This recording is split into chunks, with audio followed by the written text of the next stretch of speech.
per speakernya wattnya cuma 400.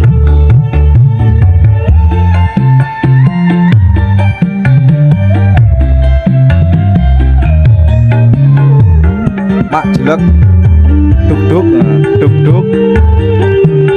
Kebetulan malam-malam jadi nggak berani kenceng lur, tipis-tipis aja lur. Dari mixer langsung ke power tanpa aksesoris.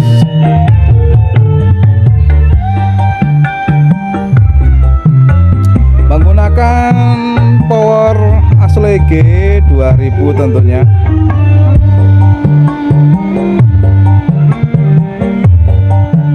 Kena copyright nggak nih ntar?